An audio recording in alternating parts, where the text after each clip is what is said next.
আমরা 92% মুসলমান।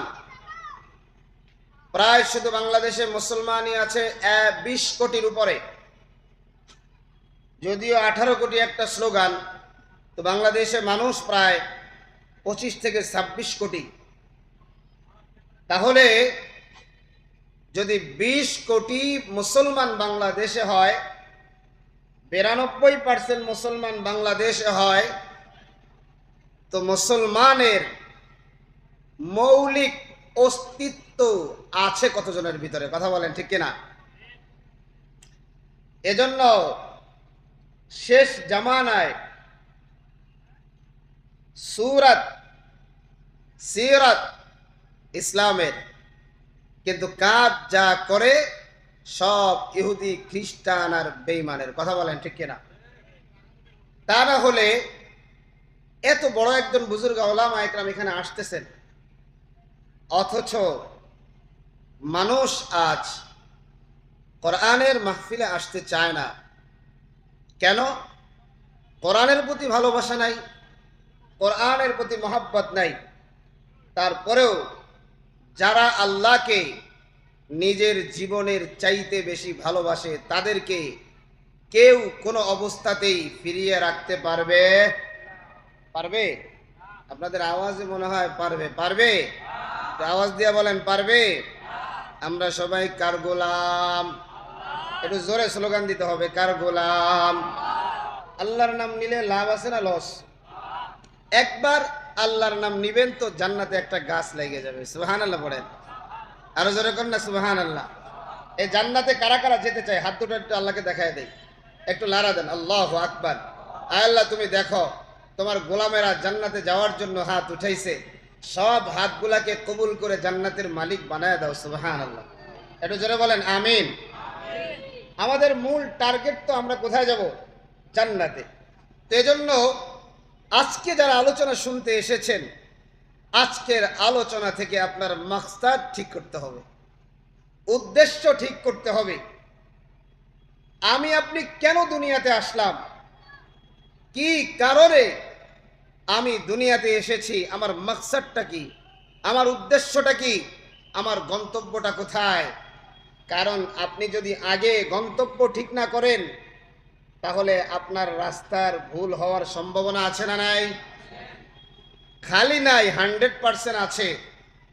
কিন্তু যখন গন্তব্য ঠিক হবে যে আমি এই লেবু বাগান থেকে আমি নবীনগর যাব, যাওয়ার পথ আমাকেই খুঁজে নিতে হবে। ঠিক কিনা বলেন? আজকে আমাদের মাকসাদ ঠিক নাই, গন্তব্য কোথায়, ছিলাম কোথায়, এসেছি কোথায়, শেষ যাব কোথায়, আমার গন্তব্য ঠিক নাই। আমরা তো মনে করি দুনিয়াতে আসছি টাকাওয়ালা হওয়ার জন্য। আমরা কেউ কেউ মনে করি আমাদের গন্তব্য একটা বাড়িওয়ালা হওয়া। আমরা কেউ কেউ মনে করি আমাদের গন্তব্য একটা গাড়িওয়ালা হওয়া। আমরা কেউ কেউ মনে করি আমাদের গন্তব্য একটা এমপি হওয়া। আমরা কেউ কেউ মনে করি আমাদের গন্তব্য একটা মন্ত্রী হওয়া। আমরা কেউ কেউ মনে করি যে আমার গন্তব্য হলো আমি একজন রাজনীতিবিদ হব। কথা বলেন আছে না নাই? কথা বলেন আছে না নাই? কিন্তু মূলত এগুলো একটাও আমার আপনার গন্তব্য নয়, আমার আপনার মাকসাদ নয়। আরে ভাই, আল্লাহ তাবারক তাআলা তো একটা মাকসাদ দিয়েই আমাকে আপনাকে পাঠিয়েছেন। এখন তো আবার অনেকেই বানানেওয়ালা আল্লাহকেই মানে না। আছে না নাই? কথা বলেন আছে না নাই? এদেরকে আমরা কি বলি ভাই?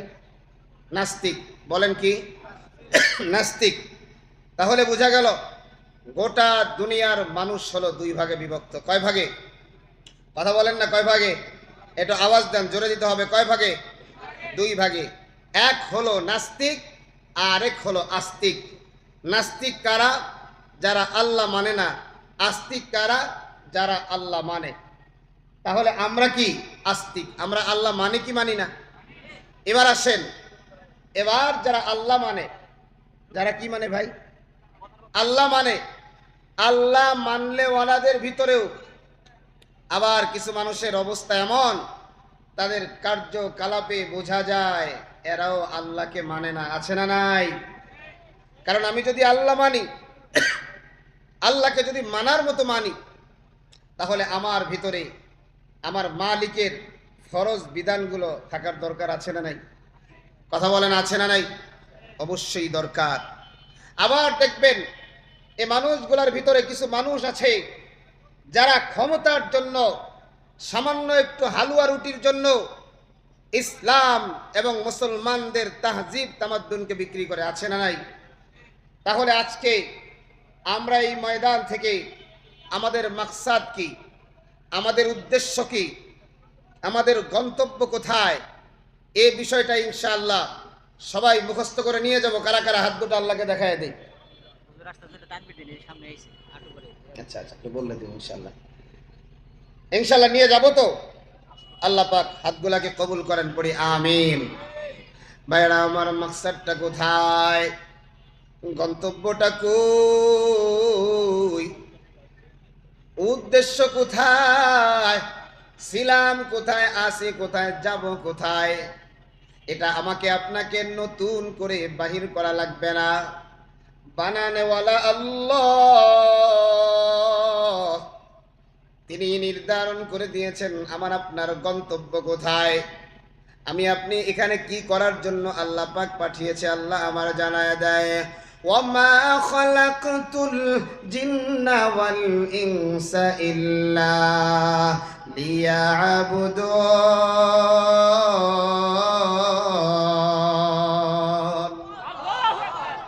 আল্লাহ কত চমৎকার করে বলতেছেন, মা খালাকতুল জিন্না ওয়াল ইনসা।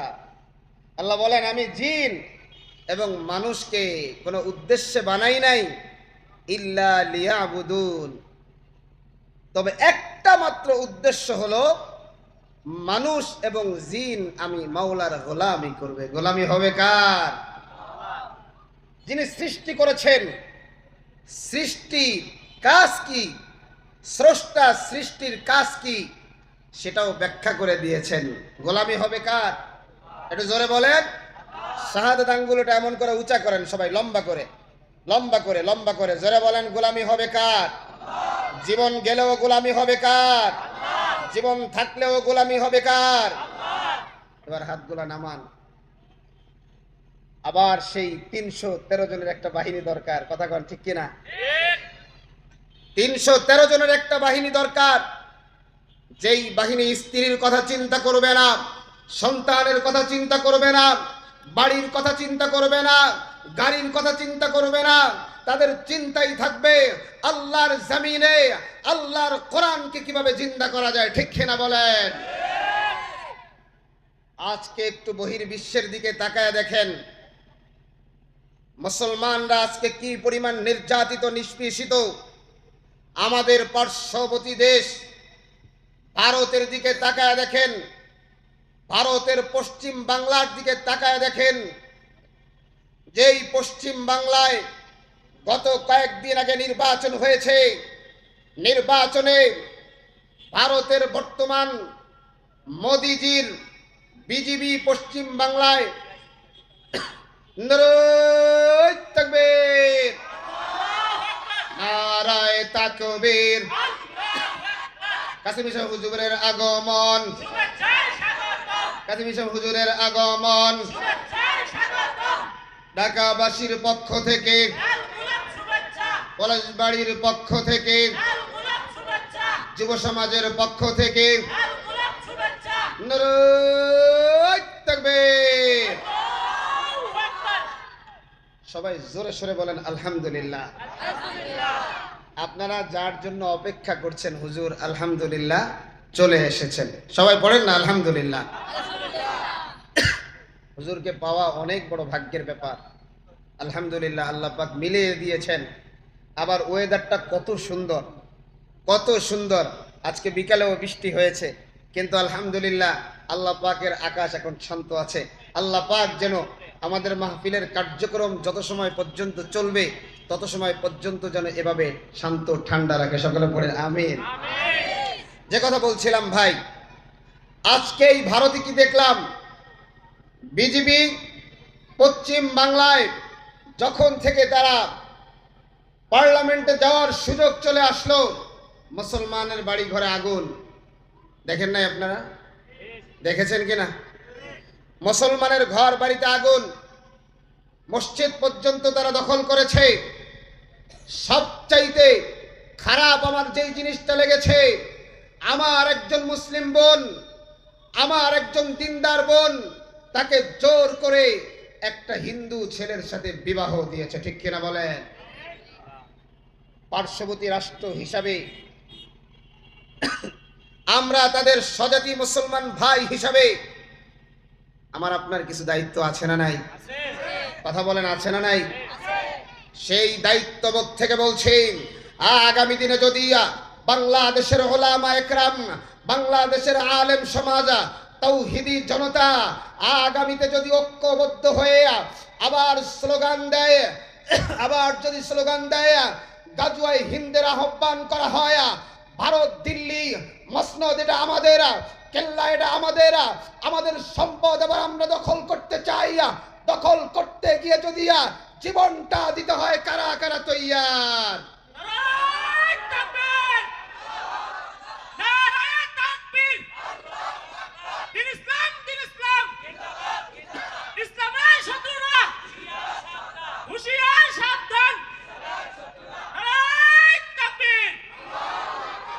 ছুটে আয় ইসলামেরই নির্ভীক সৈনিকেরা, খতম কর কাদিয়ানীদের চালা চামুন্ডা জোলা, ঠিক না বলেন?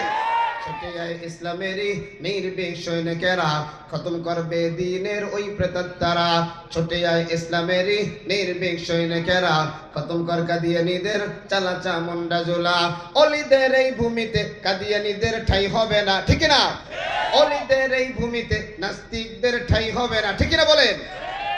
কারণ এটা অলি আউলিয়ার ভূমি। এদেশেও ভারতের প্রেতাত্মারা আছে না নাই? কথা বলেন, আছে না নাই? আমরা দেখেছি আমার দেশের কিছু মানুষ ভারতের রয়ের সাথে বৈঠক করেছে, আমরা দেখেছি আমেরিকার সাথে বৈঠক করেছে। আমরা তাদেরকে বলতে চাই, ভারতের দালাল যারা রয়েছে, আমেরিকার দালাল যারা রয়েছে, অনতি বিলম্বে তোমাদেরকেও বাংলার মুসলমান দেশ ছাড়া করবে, ঠিক কিনা বলেন? কারণ এদেশ আমার, এদেশ আমাদের, ঠিক কিনা বলেন? দেশটা নয় তো কারো বাবার ভিটা, করবে মন চাহিলেই যখন যেটা, ঠিক কিনা বলেন? এদেশের ইঞ্চি ইঞ্চি মাটির সাথে আমার মা, আমার বাবা, আমার দাদা, আমার নানা, তাদের রক্ত লেগে আছে। সুতরাং সেই রক্তের এক এক ফোঁটার হিসাব না হবে, ঠিক কিনা বলেন? আমার বড় দুঃখ লেগেছে, আমি আমার কষ্ট থেকে কথাগুলো বলছি। আপনারা কতটুকু জানেন এদেশে শুয়ারের গোস্ত আমদানি হচ্ছে? নাউজুবিল্লাহ পড়বেন না? কারা আমদানি করছে? যারা ক্ষমতায় বসে হালুয়া রুটির ভাগিদার ছিল। এদেশে নির্বাচনের আগে রয়ের সাথে বৈঠক করা হয়, আমেরিকারেও খুশি করা হয়। আচ্ছা বলেন তো, যারা ভারতের রয়ের সাথে বৈঠক করে, আমেরিকারে খুশি করে, তাদের মধ্যে ইসলাম আছে না গেছে? কথা বলেন। ভারত তো একবারে পরিপূর্ণ চায় বাংলাদেশে একবারে ইসলামী হুকুমত কায়েম হোক, চায়। আমেরিকা আরো জোরে কন্যা বাজান, আমেরিকা। তাহলে বোঝা গেল যারা এদের সাথে তলে তলে বৈঠক করে তাদের মধ্যে ঝামেলা, আরো জোরে কন ঝামেলা। বর্তমান যে সংসদটা সাজানো হয়েছে সেখানে শাহবাগী নর্তকী আছে না নাই? কথা বলেন, আছে না নাই? দু চারজন যারা ইনসাফের কথা বলেছে, আমার বন্ধুবর, আমার ভাই মুফতি হানজালা কাদিয়ানীদেরকে অমুসলিম ঘোষণার কথা বলেছে, কিন্তু তার পক্ষে টেবিল থাপড়ানো হয়। কথা বল না কেন? মুসলমানরাই থাপড়ায় নাই।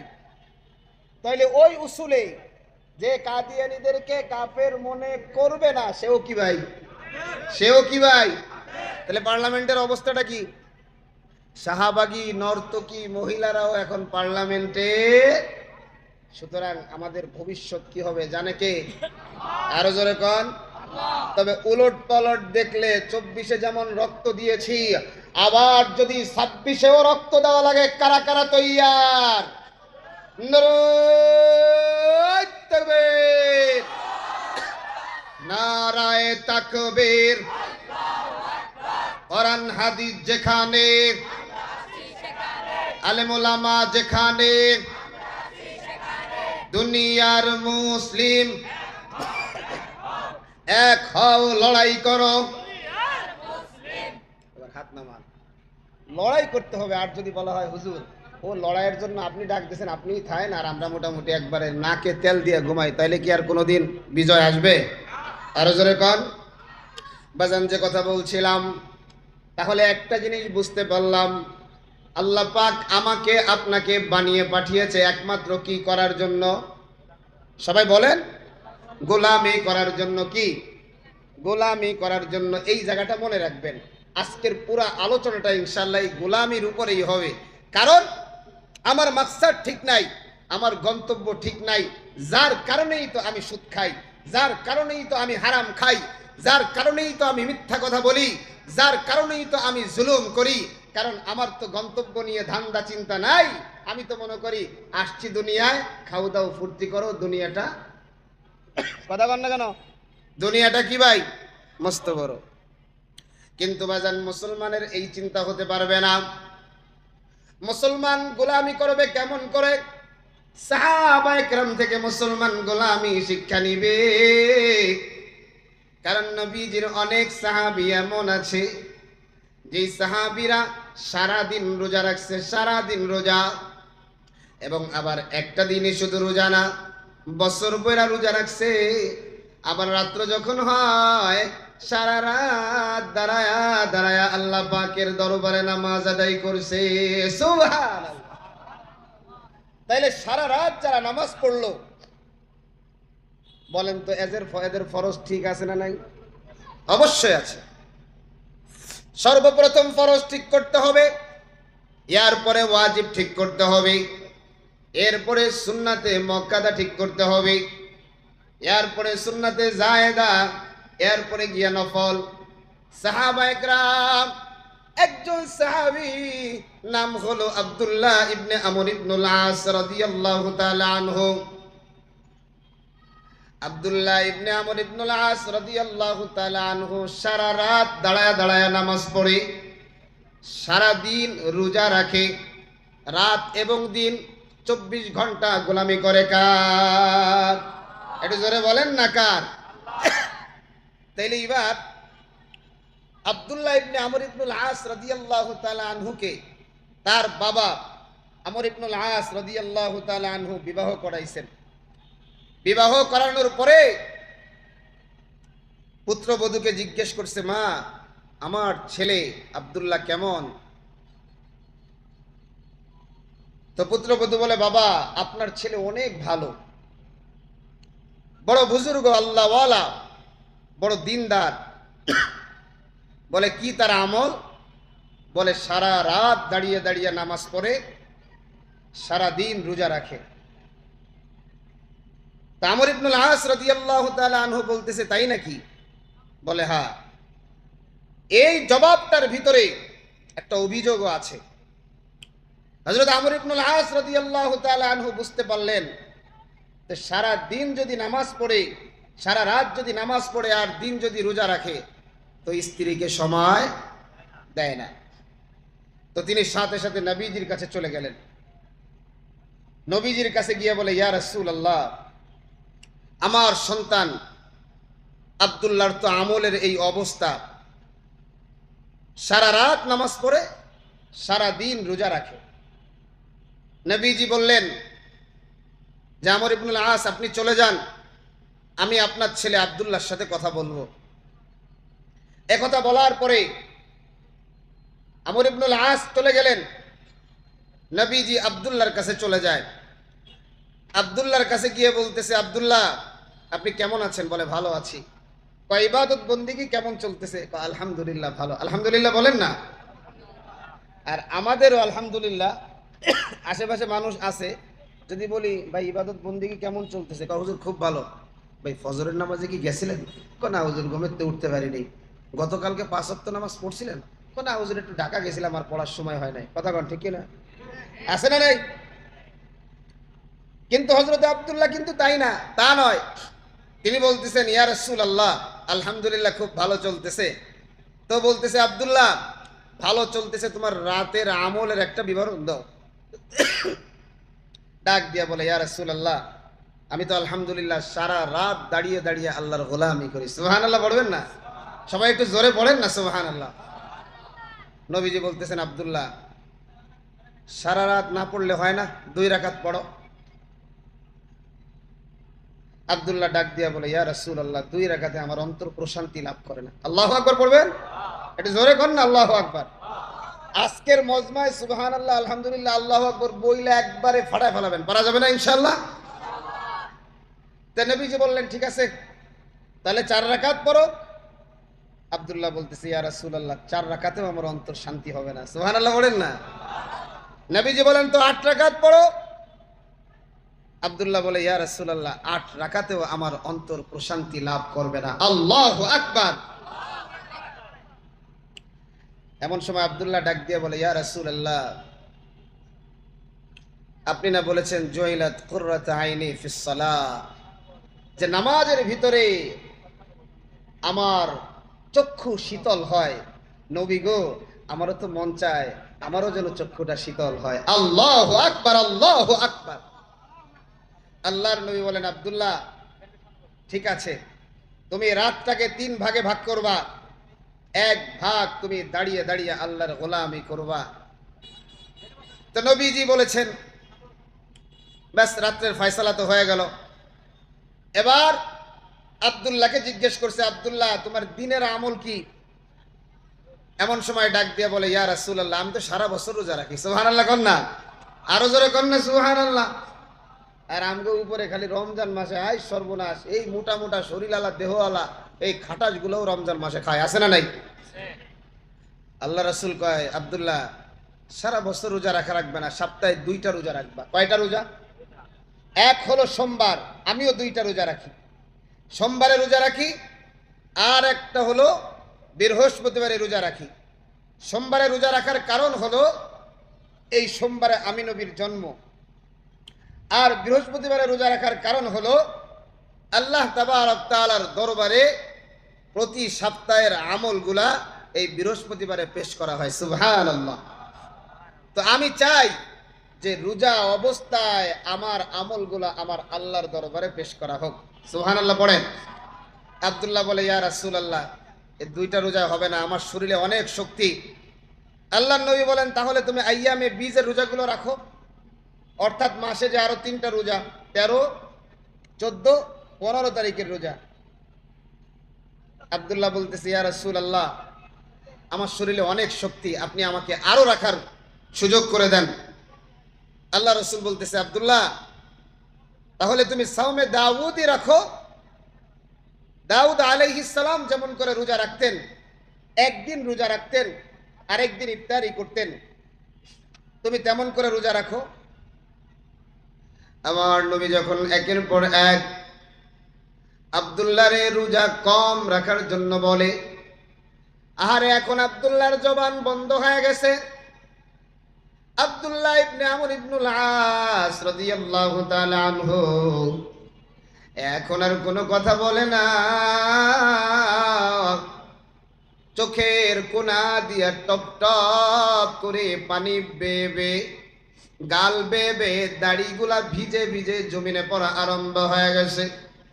আমার নবী তাকাইয়া দেখে রে, আমার একজন সাহাবী আমার আল্লাহর গোলামি করার জন্য কি পরিমাণ ইচ্ছা। আরে নবীজি আব্দুল্লাহর চোখের পানি দেখা ডাক দিয়া কয়, আব্দুল্লাহ রে আমি নবী তোমাকে পারমিশন দিয়ে দিলাম 5 দিন ব্যতীত সারা বছর তুমি রোজা আল্লাহর জন্য পালন করবা। কেমনে সম্ভব? গন্তব্য যদি আগে ঠিক করতে পারেন তাহলে সম্ভব। ইমামে আজম আবু হানিফা রাহমাতুল্লাহি আলাইহি 40 বছর ফজরের ওযু দিয়ে এশার ওযু দিয়ে ফজর আদায় করেছেন। সুবহানাল্লাহ পড়বেন। কয় বছর ভাই? আপনাদের কাছে আমাদের কাছে এগুলো গল্প মনে হয়? সারাটা রাত আল্লাহর গোলামি করেছেন, মুজতাহিদ ছিলেন, মাসআলা ইস্তেমবাত করেছেন, সারা রাত কোন দিক দিয়ে চলে গেছে। এখনো মুজতাহিদ দুই একজন পাওয়া যায়, দেখবেন হাতের ভিতরে বাংলা বুখারী শরীফ নিয়ে বুখারী স্টাডি করি, আছে না নাই? কথা বলেন, আছে না নাই? এটা মুজতাহিদ না, তুমি একটা ভণ্ড বাটপার, ঠিক কিনা বলেন? কারণ হাদিস তুমি পড়ো, হাদিসকে তুমি ভালোবাসো না, এটা বাংলা বইয়ের মতো মনে করে। কোরআন পড়ে মোহাব্বত, মদিনাওয়ালা যেই মেজাজ নিয়ে কোরআন পড়তেন সেই মেজাজ নাই।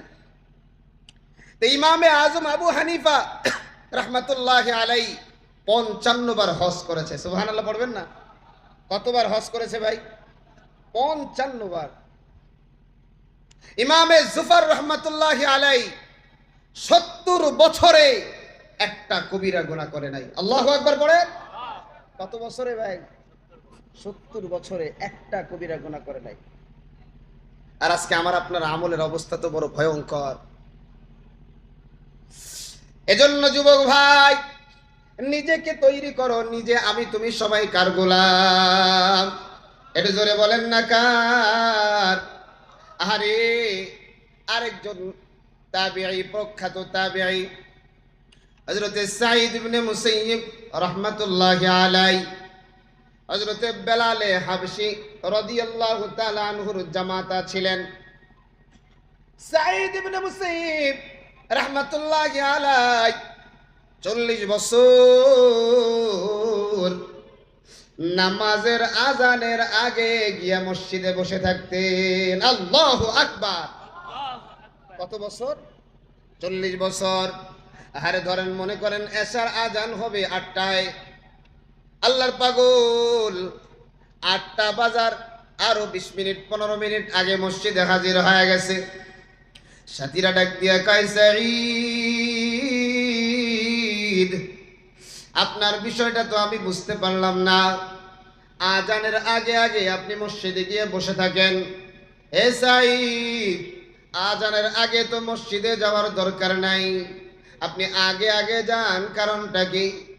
আহারে হযরত সাঈদ রাদিয়াল্লাহু তাআলা আনহু ডাইকা বলে, ভাই, আমি আগে আগে আল্লাহর ঘর মসজিদে যাওয়ার কারণ কি জানো? মসজিদে মিনারা থেকে আজানের আওয়াজ আসার পরে যদি মসজিদে যাই, আমার আমলটা যদি এমন হয়ে যায়, কাল কিয়ামতের ময়দানে কঠিন বিপদের সময় আল্লাহ যদি আমারে ডাইকা বলে, সাঈদ রে, 30 বছর 40 বছর 50 বছর হায়াত তোমারে আমি দিয়েছিলাম, ও সাঈদ, কোনদিন মসজিদে আজানের আগে তুমি আসো নাই, তোমারে ডাইকা আমার দরবারে সাজদা দেওয়ার জন্য আনা লাগছে। ও ভাই, বলো না, আমি ওই সময় মালিকের দরবারে কি জবাব দেব? আমি আমার আল্লাহর দরবারে কি জবাব দেব? জোরে কন্না আল্লাহু আকবার। মেজাজটা কি চিন্তা করেছেন যে আমি আল্লাহর দরবারে দাঁড়াবো? আল্লাহ যদি বলে যে গোটা জীবনটাই মসজিদের আজান শুনে মসজিদে আসছো, এজন্য আমি আজকে 40টা বছর মসজিদের মিনারা থেকে আজানের আওয়াজ আসার আগে মসজিদে ঢুকে যাই। সুবহানাল্লাহ। আল্লাহ নবীও জানায় দিয়েছেন, যাদের দিলটা মসজিদের সাথে সম্পৃক্ত, এই মানুষগুলা কিয়ামতের ময়দানে আরশের নিচে জায়গা পাবে। জোরে বলেন না সুবহানাল্লাহ। আর একটু জোরে বলেন না সুবহানাল্লাহ। এই জন্য ভাই, গোলামীর নমুনাটা একটু খেয়াল করো। আমিও গোলাম, সাহাবা একরামও গোলাম ছিলেন। আমিও নামাজ পড়ি, সাহাবা একরামেরও নামাজ ছিল। আমিও পর্দা করি, সাহাবা একরামের পর্দা ছিল। মানে আমার আপনার গোলামিটা একটা গণ্ডির ভিতরে, মন চাইলে কিছু করি, মন